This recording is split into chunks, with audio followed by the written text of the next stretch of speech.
Bonjour, je présente Anne Lauzon. J'ai une formation en clarinette si bémol que tout le monde connaît. L'orchestre en a deux, donc clarinette en si bémol ou clarinette en la. En 1996, j'ai fait acquisition d'une clarinette en sol et je vais vous montrer donc qu'est-ce qu'une clarinette en sol.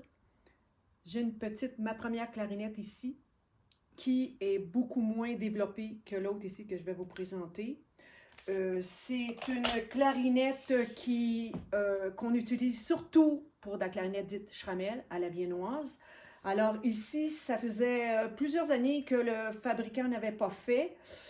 J'ai joué quelques années avec. C'est une clarinette, c'est un instrument déjà qui a tendance à jouer faux, qu'il faut travailler beaucoup la justesse.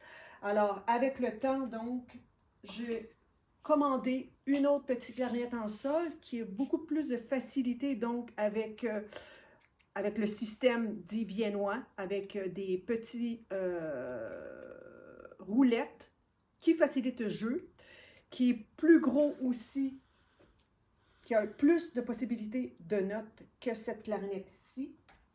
Et tout est miniature, bien entendu. Je vais vous montrer l'anche qu'on utilise, qui est fait entièrement par le clarinettiste, bien entendu. Alors ça, c'est une anche de clarinette si bémol et celle-ci, clarinette en sol. Donc, cette anche-là, elle est faite, je l'ai faite à partir d'une anche de clarinette si bémol qui était pas assez due pour la clarinette si bémol, que j'ai retravaillé pour avoir une petite anche adaptable à la clarinette en sol. Donc ici, je vais poser l'anche. Comme il n'y a pas de ligature, tout se fait, donc ça peut être une corde. Oui, c'est surtout une corde, un lacet. Ici, c'est un lacet.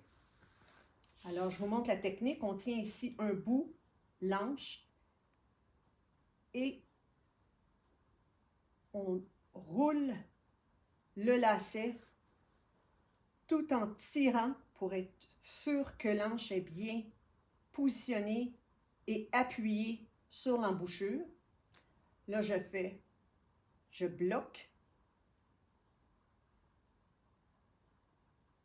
la corde, je tire.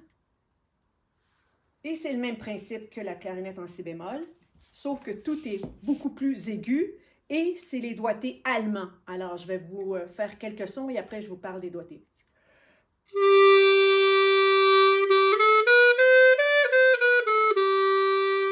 Alors, c'est le même doigté que les mêmes notes que la clarinette en si bémol. Donc, ça, c'est un Do, mais vous avez dû voir, si je fais ma gamme, pour le Fa, c'est un doigté différent de la clarinette en si bémol.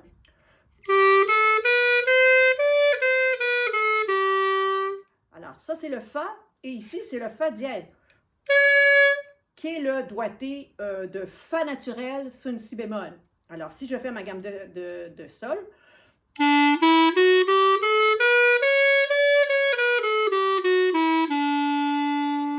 et si vous avez bien remarqué, j'ai monté ce doigté-ci, qui est un si bémol sur la clarinette en si bémol, mais qu'ici, c'est un si naturel.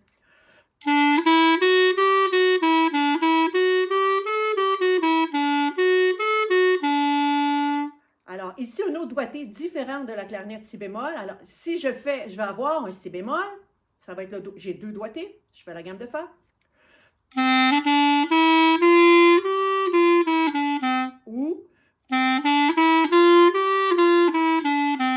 selon la justesse, selon où je me trouve, si je peux utiliser ce qui vient avant ou après, je vais prendre selon le trait, quel doigté je vais prendre, donc pour le si bémol qui est comme ça, ou ici avec la petite clé, que je n'avais pas, cette petite clé, je ne l'avais pas sur l'autre clarinette. Alors quand je vous disais que la clarinette était un peu moins développée point de vue doigté, alors ça ici déjà on voit qu'il manque une clé. Alors, la clarinette en sol a été développée avec la musique dite Schrammel, milieu 19e siècle. Donc, c'est pour donner un caractère, une couleur différente donc au quatuor. Donc, le quatuor Schrammel, on dit deux violons, contre-guitare, clarinette en sol, qui a eu son apogée. Ensuite, le clarinettiste, un grand clarinettiste du temps, est décédé et on a changé la clarinette en sol pour l'accordéon. Alors, c'est vraiment, en allemand, on dit Pixus, donc bois collant. On pourrait traduire ça comme étant, ça donne un caractère jovial, comment dire, très ricaneur, un peu, je dirais pas cirque, parce que cirque, ça peut être péjoratif, mais une couleur qui fait que quand on entend la clarinette en sol, on sait tout de suite que c'est pour un type d'instrumentation. Alors, je fais une gamme chromatique.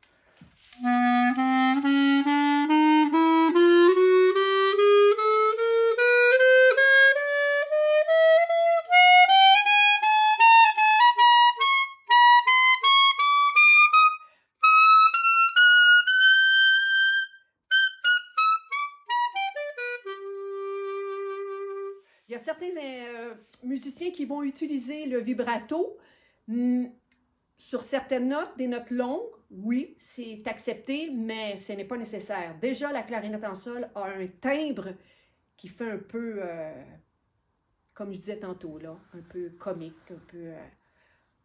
Alors, c'est ça. Est-ce qu'il y a d'autres doigtés spéciaux, là, j'ai vu, comme d'autres flûtes à bec, ça, tu l'as mentionné tantôt, ça? Oui, on peut utiliser...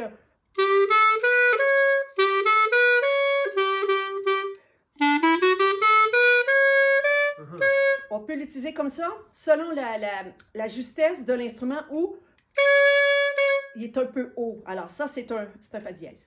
Est-ce qu'il y en a d'autres à l'aigu? Non, il y en a... Non, ben c'est la même qui est répétée. Comme c'est une clé de 12e, ça reste la même chose que le clarinette en si bémol. C'est une clé de 12e. Alors les mêmes doigtés au grave vont être... Ça ne sera pas les mêmes notes, mais ça va être le même doigté, l'équivalent à l'aigu. Y a-t-il... on peut trouver les anches au magasin de musique du coin? Non, pas du tout. Pas du tout. Comme je disais tantôt, on peut en acheter. J'en ai déjà fait venir d'Allemagne, du fabricant Hammerschmidt. Ça, c'est en Allemagne.